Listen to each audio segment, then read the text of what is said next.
So this shows how to make a classic green juice. This video is brought to you by Brilliant. During the election campaign and the first few months of his term, UK Prime Minister Keir Starmer had a remarkably cautious attitude towards UK-EU relations. He refused to commit to significant changes to the existing Brexit agreement, and the new UK-EU security deal that his Foreign Secretary David Lammy touted during the campaign didn't gain much traction in Brussels.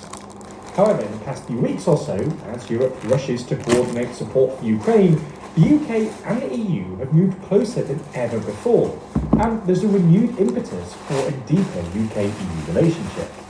So in this video, we'll take a look at how UK-EU relations are changing, and what might happen next.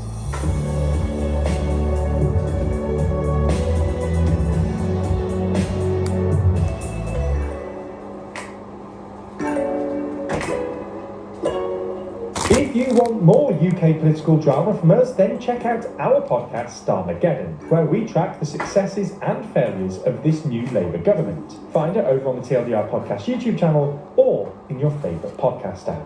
First though, a bit of background on Labour's approach to Brexit. During the 2016 EU referendum campaign, Labour, alongside the Greens and the Lib Dems, campaigned to stay in the EU. However, a far higher share of Green and Lib Dem voters voted Remain, at 75% and 70% respectively, compared to the 63% of Labour voters who voted Remain. On the other side of the aisle, 58% of Conservative voters voted to leave, with almost all UKIP voters voting to leave. However, in the 5 years since the UK left the EU, while support for Brexit has remained relatively stable among Conservative voters, it's plunged among Labour and Lib Dem voters. In last month's YouGov Brexit survey, 60% of Conservative voters said the UK made the right decision to leave, a comparable figure to the 58% who voted for it, while only 11% of Lib Dem voters and 10% of Labour voters say the UK was right to leave, a third of the share who voted for it. That said, voters from all parties are more likely to think that the 5 years since Brexit have had a net negative impact than a net positive one. Even Conservative voters have a net negative view on every aspect of Brexit, apart from the UK's control over laws and the UK's response to the COVID-19 pandemic. Overall, this suggests Brits have a net negative perception of how Brexit has worked out over the past 5 years, regardless of party affiliation. Anyway, this is why there's always been a fair bit of pressure for Starmer to push for closer ties with the EU. But during the election campaign, he refused to commit to any significant changes to the UK-EU relationship, largely because he remembered how dangerous the issue had been for Labour at the 2019 election, when Boris Johnson spent the whole campaign promising to get Brexit done, and then won a stonking majority.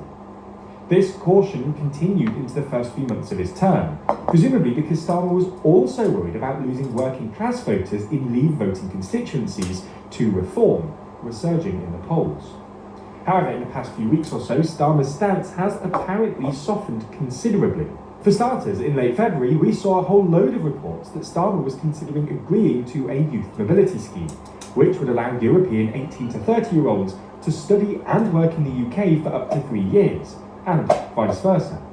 This is something that Starmer had previously ruled out, largely because he considered it too close to freedom of movement, which was one of the big issues during Brexit. On trade, Starmer has repeatedly ruled out taking the UK back into the EU's customs union, or single market, with Home Secretary Yvette Cooper calling it a red line last month. However, in recent weeks, there have been signs that Labour are at least considering a closer trade relationship with the EU. In January, for instance, there was talk of the UK joining a pan-European customs union, and the UK's continuing economic struggles will make a closer trade relationship with the EU increasingly attractive to Starmer and Reeves, as it would probably boost growth. Interestingly, the new EU-Swiss deal, which effectively created a new model for partial integration into the single market, could provide the framework for a closer UK-EU relationship. But perhaps the most notable place where the UK and the EU are moving closer together is on defence and security. For context, Labour have always said that they want to negotiate a new, quote, security deal with the EU. This is pretty vague language. The security deal could be some sort of framework for military cooperation, thought it could be a far deeper agreement touching on defence, technology, energy, and even certain strategically important imports like semiconductors, which is what Foreign Secretary David Lammy was talking about last year. A deep security agreement of this kind would probably require the UK to sign up to at least some single market regulations, with oversight by the European Court. Anyway, until recently, it looked like this deal wasn't really going anywhere, and negotiations were getting held up over all the usual stuff, like fisheries, with certain member states unwilling to separate the security deal from other overhanging issues. However, in large part thanks to Starmer's proactive response to the Ukraine crisis, the EU is now a lot keener on the security agreement, and the odds of a deep security agreement like the one Lammy was apparently imagining last year have definitely gone up.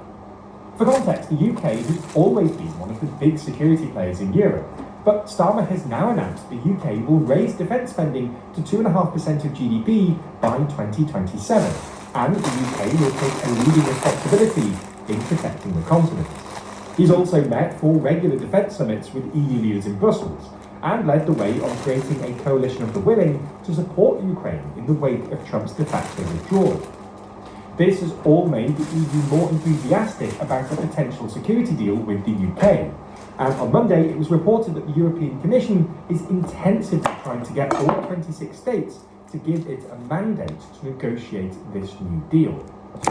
David Lammy even suggested that the UK and the EU could set up some sort of joint borrowing effort to fund this increased defence spending, which would be pretty incredible. After all, that would imply creating at least some sort of soft fiscal union between the UK and the EU. And this idea is already pretty controversial within the EU. The one big caveat here is that so far the UK has explicitly tried to chart a middle way between the EU and the US, maintaining good relations with both sides and acting as a sort of bridge between Trump and the more Trump-sceptic Europeans. This could both scupper any prospective security deal and any deeper economic relationship. When Starmer met with Trump last month, Trump said there was a, quote, very good chance of a UK-US trade deal, which would complicate any prospective UK integration into the EU single market, especially if it required regulatory alignment. All in all, it does look like Starmer is moving towards a closer relationship with Europe, but there's undeniably a risk that, when push comes to shove, they'll have to decide between the US and the EU. At TLDR News, we're always trying to help you learn more about the world around you. Luckily for us, our sponsor this week, Brilliant, shares this same commitment, with thousands of lessons in maths, science, programming, and AI. And not only that, their interactive lessons teach you by doing, instead of just asking you to mindlessly memorize stuff. This helps you build your critical thinking skills and become a better thinker. For instance, Brilliant's newly updated maths courses help you establish a strong foundation in algebra. Then helps you build on this, teaching you how to conquer calculus, all while maintaining an emphasis on problem solving and reasoning. The thing I like best about this, though, is that their mathematical courses help you develop your mathematical intuition and fluency, skills that you can use in the real world. As we've told you before, data skills are absolutely necessary for navigating the modern world, and Brilliant is the best way to get them. To try Brilliant for free, visit brilliant.org/TLDR or scan the QR code on screen. Or you can click the link in the description. You'll also get 20% off an annual premium subscription.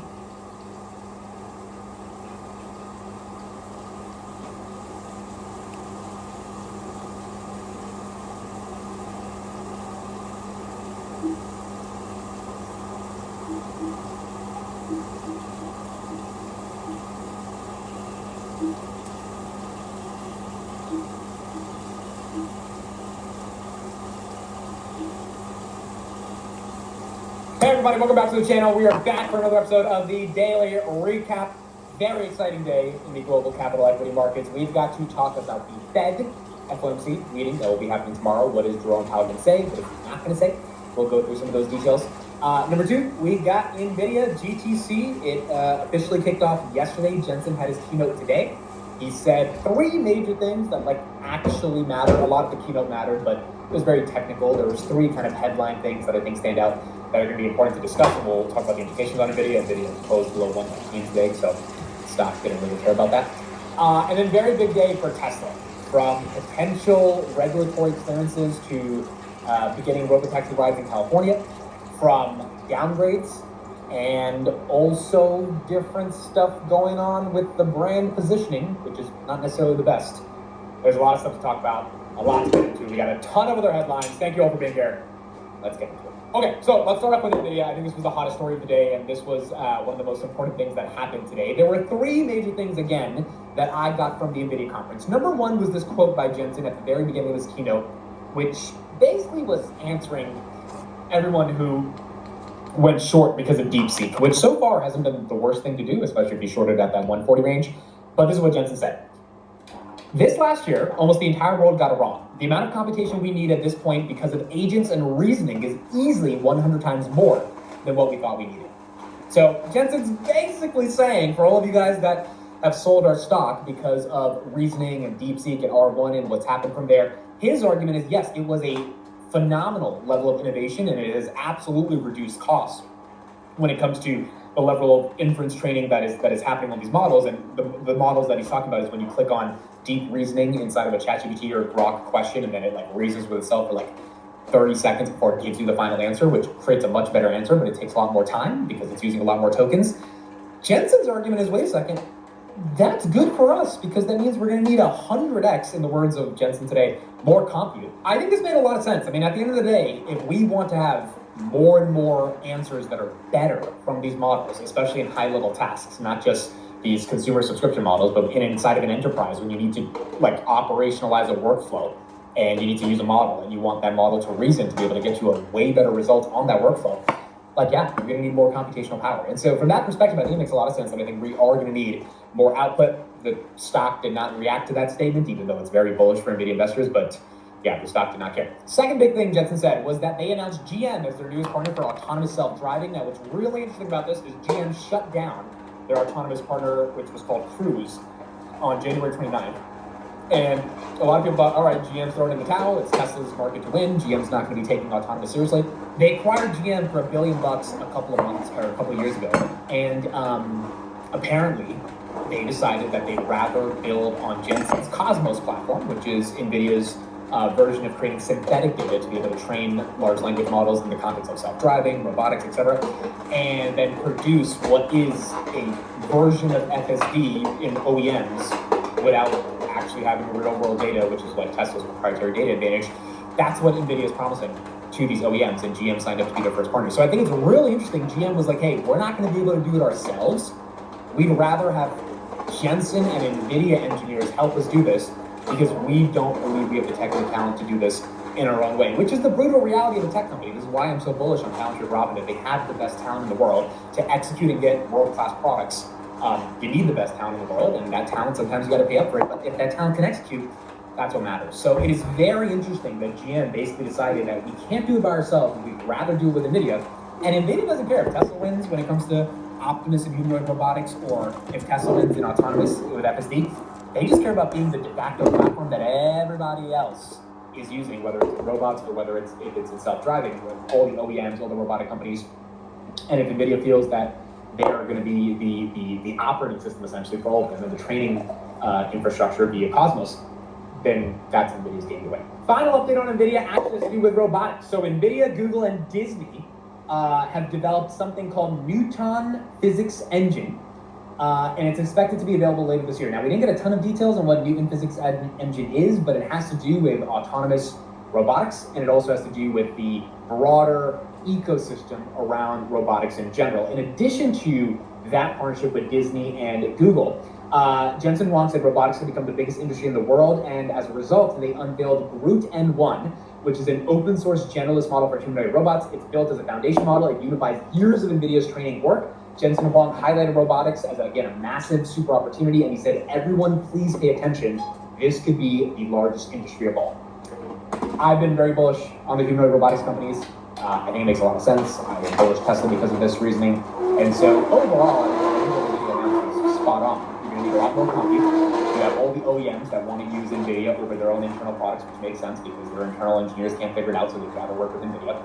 And then you've got this massive vertical outside of just ChatGPT, Grok, LLM, superclusters for GPUs called robots, whether they're tiny robots like WALL-E or whether they're legit humanoid robots that are going to be using either NVIDIA architecture in terms of their software or NVIDIA chips in terms of their GPUs. I mean, Costco is trading at a much higher expense than NVIDIA, so is Netflix, so is Walmart. I don't know why it makes sense to sell off NVIDIA, but the market is the market. The market's acting the way they, acted. I bought more NVIDIA today at 116.45, not a lot, about 5 shares. I have 805 shares. I want to finish out the position to get a full 1,000 shares and just gonna have to DCA those final 195 shares. But look, if we get below 110, if things really get flushed out, I think that's when I would start. If we get below 100, I might as well just finish the position there. But everything I saw today, it just feels more and more like NVIDIA is going to win this game. And the question is going to be when the street recognizes that. And to the street's credit, the stock is up a lot over the past year. But now it's in a consolidation phase where a lot of these earnings are getting baked in. The good thing is if the price stabilizes or even goes down and the earnings keep going up, it gets cheaper. And in my opinion, NVIDIA currently is cheap right now. All right, next update is on Grab. This was an interesting one. Bloomberg reported this morning that Grab is getting ready to engage in discussions again with their biggest Indonesian rival, GoTo. Now, if you have been following the channel for a while, following the market growth stream, Grab is a position that I am pretty heavy in. I believe in this company. I have an asymmetric bet on it. I do believe it can get to $10 by 2027. I might be wrong based on Trump, volatility, and who knows. At the end of the day, it's a bet. I think it can happen. I could be wrong, but in Q4, they had good earnings. Not a great earnings, a good earnings. But the company's worth $17.5 billion, they have $6 billion in cash. The one thing they didn't announce, which was bearish to me, was an increase in the buyback. They have like $200 million out of their $6 billion in cash that they're using to buy back stock. That's nothing. And for shareholders, if you're not using that cash, it's just sitting there. Like, we want to know, what are you going to do with the cash? And so it's bearish because they're not buying back stock, but it was bullish in my opinion as well. Because in my perspective, they're using that cash for a reason. And we already got rumors in early January that they were getting ready to acquire GoTo. You don't have to know what GoTo is, but it's their Indonesian rival, 30 million users, $1 billion in revenue. They're not profitable. They're down 70% from their IPO. Their margins are getting hit because Grab is undercutting them, but Grab undercutting them means that Grab has to undercut their own margins. And so Grab can be profitable because Grab's much bigger than GoTo, but Grab is not as profitable as they need to be. So an acquisition, a merger, would solidify Grab as one of the big monopolies of the Southeast Asia region in all the different verticals that they operate in. They would bring in $1 billion in revenue, a ton of more earnings growth. They would be able to not have to get their margins get killed because they're not competing with someone anymore. They can actually increase prices, which is not the best for the consumer, but it's really good for Grab because at the end of the day, it can't be a race to the bottom. And they would become more of a company that has a moat, that has pricing power. So this is a really big deal if this ends up happening. Bloomberg is reporting that they're looking to buy them for about $7 billion. They have $6 billion cash. I think it would be a 50-50, 60-40, 70-30 type of deal, stock and cash. But I think the market would be very happy with this because Grab has been a company that obviously has a lot of potential. The market knows it has potential. The market's waiting for that potential to be seen. They need to make a big move in order to get there. And this happens with companies, right? Sometimes they have to really pivot. Palantir went for AIP. Robin from Uli decided to go for like larger accounts, wealth transfer. We're going to get share of wallet. We're not just going to focus on meme stocks and trading. And so these companies do these pivots. These pivots are then rewarded by the streets. I think this pivot would be, hey, all that money we raised when we SPACed, Grab raised almost $5 billion when they SPACed. We're using that to acquire our biggest rival. Now, the deal's not confirmed. I'm not saying it's going to happen, but this is the second time, the past 2 months, that we've seen rumors from credible sources that these conversations are happening. And if it actually goes through, I think it would be massive for Grab. It doesn't mean Grab's going to go to $10 overnight or anything, but the stock was up 3% on a pretty red day. When the S&P 500 was down 1% today. Usually Grab would get hit by the algorithms. Why did it not get hit? Well, the market thinks there's a real shot that Grab could end up buying their biggest competitor. So bullish Grab, I still have my position. I will continue to hold my position, and hopefully they end up getting this acquisition to happen. Okay, next update is on Tesla. Now, three important things happened for Tesla today. Let's talk about the downgrade first, because I thought this is the reason why the stock really fell 5%. RBC, Tom Narayan, he's one of the core analysts on Tesla, has been following the stock for a while. He reduced his price target from 440 to 320. Now, you might think he reduced it because of auto sales and this and that and like brand damage, yada yada. He talked about that in his report, and he said, yeah, that's like not the best thing in the world.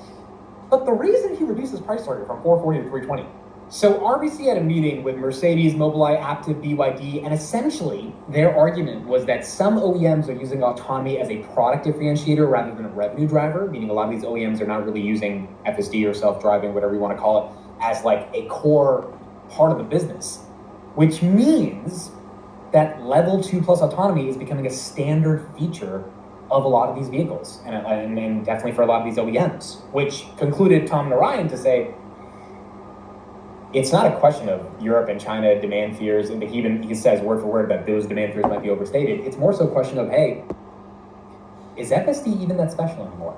And that was really interesting for me to read today. Now, I don't think he's all on saying FSD is stupid, it's not going to work, yada yada. He's obviously still bullish on energy, optimist, all that stuff. But this is one of the first times that he's come out. Because again, he's been following Tesla for a long time, and he says, hey, wait a second. Self-driving is becoming a thing that's just part of every car, based on the meetings that we're having.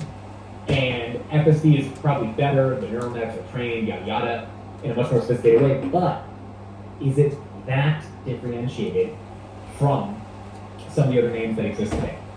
And that one was a tough downgrade for me to read because, yeah, my thesis on Tesla more so is bots than FSD, but FSD is a hell of a thesis. I'm like, again, Tom Narayan could be wrong, right? But if a lot of these different OEMs just end up using the same technology, or that it's Tesla's proprietary data does not really give them a proprietary advantage, you got to ask yourself, where does Tesla get the multiple from when it comes to FSD? Now, this goes hand in hand with the other piece of news this morning that I think also took Tesla down in the free markets. BYD, Chinese automaker, who is the largest EV automaker on the planet, they created a new super e-platform battery system that it claims can charge an electric vehicle as quickly as refueling a gas car, adding 400 kilometers of range in just 5 minutes. Tesla can only do 275 kilometers in about 10 minutes. Now, the counter argument to that is that the level of voltage you need in these supercharging stations is astronomical, and BYD doesn't have access to these many stations that have the infrastructure to be able to support this type of fast charging. But the reason I think the stock was down in the pre-market when this news dropped is because BYD has come up with the technology. If they can get the infrastructure, then you've got another, bad thing going against Tesla here, which is that BYD already is hyper competitive with Tesla. Tom Narayan just said their self-driving is becoming a part of the vehicle in respect to, yeah, it's not as good as FSD, but it's like not horrible. Level 2 already is there. And then they can charge the cars faster, which is what consumers care about, right? How quick can I get my car in and out from the charging station? So it just had two headlines that just weren't the best for Tesla. Now, thankfully, at the end of the day, we did get a good headline on Tesla, and that had to do with the robotaxi. So Tesla has received its first approval in a series of permits needed to eventually launch a robotaxi service in California. Bloomberg report. The California Public Utilities Commission granted Tesla a transportation charter party carrier permit, typically used for chauffeur-operated services. This allows Tesla to own and operate a fleet for prearranged employee trips, but does not yet cover ride-hailing or autonomous vehicle services. I actually read this wrong when it first came out on the market close. I thought this gives them full approval to do robotaxi rides. That's not exactly the case.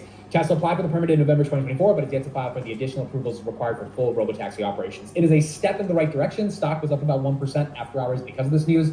It is not full-on robotaxis, but although there were two bad pieces of headline today for Tesla in regards to BYD and the downgrade from RBC, this was a good piece of news because they are getting that much closer to actually unveiling robotaxis in California. We got to see how the June Austin launch goes. So if it goes well in Texas, it gives them the foundation to then be able to get through all the bureaucracy they need to go through in California. This notice today was a good step in getting some of the first permits out of the way. And then after that, hopefully they can expand across the entire country. Next quick update on Google. We talked about this yesterday. Google was reportedly in talks to acquire cloud security startup Wiz for $32 billion. That is official. Google has bought Wiz for $32 billion, the largest acquisition in their history, in cash. Now, this has not been approved by the FTC. I think it will be approved by the FTC because I think it's kind of stupid if Trump's FTC does not allow companies to innovate and potentially consolidate. Why? Because Alibaba, DeepSeek, and China, they're not slowing down when it comes to AI. I know this is not an AI deal, but you need Google to be able to have the infrastructure, the growth, the R&D, the shareholder capital, the ROI in order to pursue more AI initiatives. And them buying Wiz for $32 billion is $32 billion that they're not doing in buybacks, which I actually like as a Google shareholder. Like, dude, buybacks are fine, and I get the stock is cheap right now. But the stock is cheap because you expect there to be growth, which means they need to grow, which means they need to inorganically acquire assets that can help them grow. This one, I think, has a great symbiotic relationship with Google because they sell GCP, which is cloud. Now they can sell cloud security, which is what Wiz is, on top of their core cloud product. And so I don't think it's a horrible deal. Now, granted, they did pay a pretty little penny for this. They bought Wiz at 32 times forward revenue. Wiz raised at $12 billion last May, and they had a $22 billion bid in August of 2024. So last May, they were worth $12 billion. They doubled by August at 23 billion. That's when Google tried to buy them. Now Google ended up paying 32 billion. It seems like something in Wiz is very exciting for the company because Google could have bought back their own stock trading at 20 times earnings, but they're spending 32 billion in cash on a company trading at 32 times forward revenue, which to me simply means they think they can the growth of Wiz, and they probably are missing some of their growth estimates internally. They need to inorganically grow. They haven't done a really big acquisition in a long time. Enter Wiz. Google ends up paying 32 billion in cash. Okay, next update on tariffs. Now, before I get into this, Trump did not talk about tariffs for the past couple of days.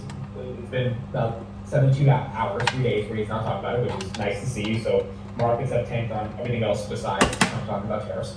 However, Trump did have a phone call with Vladimir Putin today. They agreed to a friendly conversation around a ceasefire. And Trump tweeted out that he believes that Putin is getting very close to agreeing to all the conditions and that there will be an immediate ceasefire and that will set a framework for the end of the war. Zelensky commented, he gave out some public statements today, and he said he is not, essentially, he said he's not impressed with conversations, he's not impressed with the negotiations, and he wants to talk to Putin and Trump to be able to meaningfully arrange a set of conditions that would bring the premise for an actual ceasefire and then eventually war. All three of them are on the same mindset that it's time to end the war. However, the way to end the war is going to essentially that Putin's probably going to go after more land, and so I want to talk to Trump to be able to talk to be able to discuss how he plans to officially end this war. So I don't think we're any closer to a deal than we were a week ago. I mean, like, technically these conversations are good, but if Zelensky's not necessarily happy with it, kind of need them to agree for this to officially come to an end. So I think that as a market catalyst for like the bond market, like price of peace, that's not happening for a while. I think that there's a shot it happens before April 2nd. April 2nd is the big tariff date. It's going to be very important. I think that's what Trump wants to happen, but realistically, it might take more time before we eventually get a deal. Now, April 2nd is really important because Mexico and Canada are just going to get tariffs. According to the Wall Street Journal today, Trump officials briefly considered a simplified three-tier reciprocal tariff system, featuring low, medium, and high rates. So funny people, like you want a large, small, or medium size? Like, to streamline trade policy, but ultimately abandoned it in favor of tailored tariffs for each trading partner, with Mexico and Canada lobbying for lower rates ahead of the April 2nd rollout, while the Chiefs lobbied to finalize deals, including anticipating new 25% tariffs on autos, semiconductors, and pharmaceuticals. My gut feeling is April 2nd, we don't get there. It's funny that the Trump team tried to come up with a low, medium, or high tier system, and they realized, hey, we should probably be very specific for these products in these countries because these are like billions and billions of dollars that we're going with. But my gut feeling, and I'm probably wrong with it, but my gut feeling is like I think it gets botched. I think Trump figures out a different way. I think he gets a negotiation. I think they get a deal. I think they're working 90 days to be able to get to some type of agreement that makes the United States look good. We got concessions, yada yada. I don't think the tariffs will lie before something. And hopefully the market reacts once the tariffs don't go live positively and the growth scare kind of goes away. Maybe I'm being too optimistic there. But let me know what you guys think in the comments. Do you actually think, in full second, the tariffs on Mexico and Canada? 25%. Automotive, semiconductors, pharmaceuticals. Even that out. Okay, next update is about JPOW and the Fed. So what's going to happen tomorrow? Well, I'll be live at 2:20 p.m. Eastern Standard Time. We will get the official data at 2 p.m. whether JPOW cuts or doesn't. There is a 99% chance that JPOW pauses tomorrow. 1% chance he cuts. Most likely than not, he will pause. That's not going to be anything too surprising. What matters is what he says about the overall things in the market. And quite frankly, I think he's going to be more dovish than hawkish because CPI and PPI are coming down. Core CPI and CPI are coming down. We saw that data over the past few weeks. And non-farm payrolls were good at 150,000. So although GDP estimates are lower and a lot of them have to do with import data and import prices might be a bit higher, like, yes, tariffs are creating a ton of volatility, inflation's coming down, which is what JPOW cares about. The labor market is not deteriorating, and maybe it will in the next coming months, but based on the data we've got so far in 2025, labor market is doing okay. So I don't think he's going to be hawkish. I don't think he's going to be super dovish, but I think he's going to be more dovish than hawkish. And the only thing I care about during this meeting is what I think markets care about, is how close he is to giving us a cut in May. The probabilities right now for a May cut are 18%. And the reason that profitability keeps going down is because the data we keep getting ends up being good.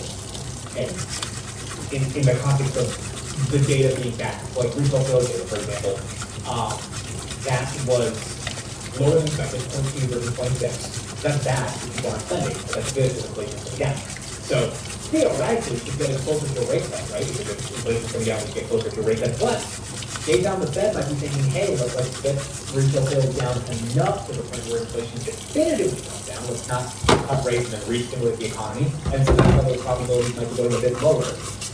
Simply because the Fed is not yet seeing the level of weakness they need to see, which as a byproduct of that weakness will create inflation slowing down. The question, the nuance of this for the past couple months, really for the past couple years, how much weakness do we need to see in the economy for rates to come down, for Jay to feel closer to getting rates to come down? And no one knows. I mean, we didn't get rate cuts till September last year. And we needed to see a decent amount of at least weakness in inflation for Jay to get excited. So I don't know. It's going to be one of those events where all of us that watch the channel will be obsessed with every syllable that Jay Powell says because we're junkies for the stock market. No one else on the planet is going to be caring about Jay Powell, but we will. But I don't think he's going to say anything that crazy. I hope he talks about shelter inflation coming down and he talks about different verticals of inflation meaningfully coming down. Maybe that gets the market to feel more excited that he thinks inflation is falling off a rock and that he's going to closer to a cut in May. But we're going to have to see. I'll be live covering it, and hopefully we get some updates on how he's managing the labor market, inflation, and what that means for workers. All right, that's it for me. Thank you everybody for listening and watching this episode of the Daily Recap. We will be live tomorrow for Jay Powell at the FOMC, and we'll see what he ends up saying. As always, enjoy the videos. Fuck you! Well, my sister just came home and she opened the door and my dad was like, oh, what was that sound? And my sister was like, what sound? What are you talking about? And dad's like, I heard this loud sound. I fucking sneezed, bro. Turns out, GM didn't trust themselves. They acquired Cruise for about $1 billion bucks a couple of years ago. I think that was close.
So there we are. So it takes 34 minutes.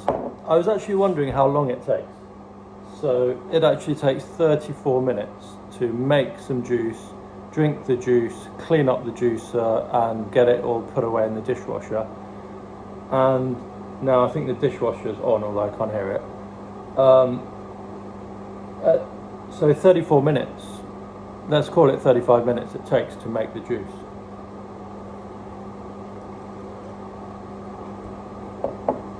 So it's a long time.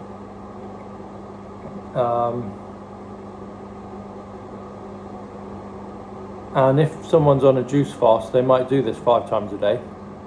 So we're looking at 3 hours a day of making and drinking juice.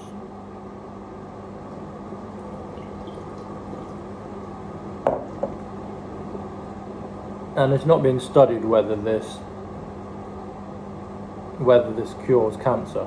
So some people say it's cured their cancer. I think it would help. I don't think it would make the cancer worse. I think it would help. But my opinion is that it has cured some people's cancer, but for other people it hasn't cured their cancer. So it's not a sort of really provable magic solution that always works. I think maybe for some cancers in some people it works, but I don't think it always works.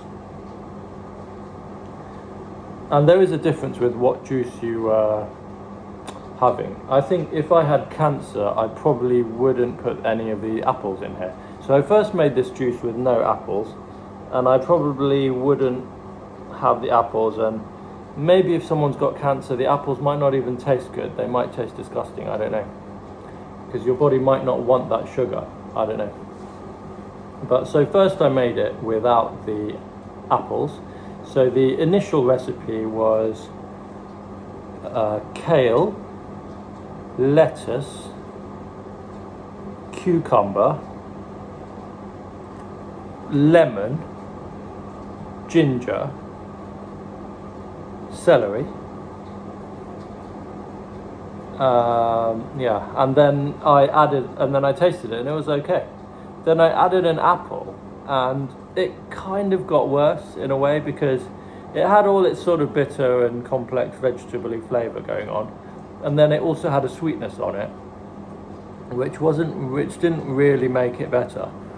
And then in the second one it had 2 apples in it, and then that one just tasted like a sweet drink. So yeah, so I think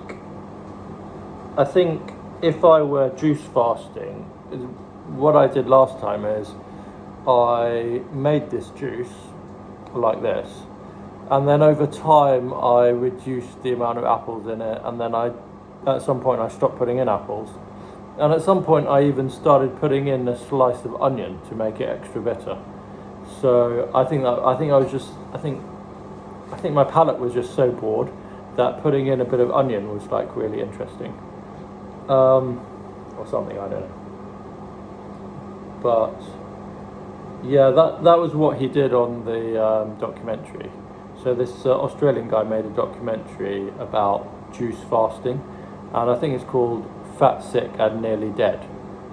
It's quite a nice documentary where he drinks juice for 60 days, and he in that documentary put an onion into his juice once. I can't remember how much of the onion he put in. I think I just put in a bit of it, just a tiny bit of onion, and it really makes the juice sort of taste really oniony. It gave a different feeling. I sort of felt like I'd really had a meal afterwards because my whole mouth and breath was all oniony.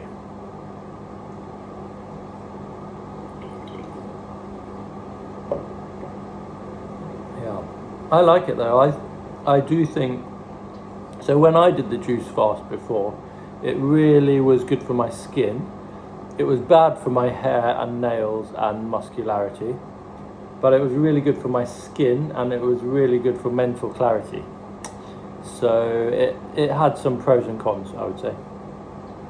In terms of longevity, you might argue that it reduces your overall lifespan because it reduces your body muscularity, and your muscularity is a predictor of how long you're going to live.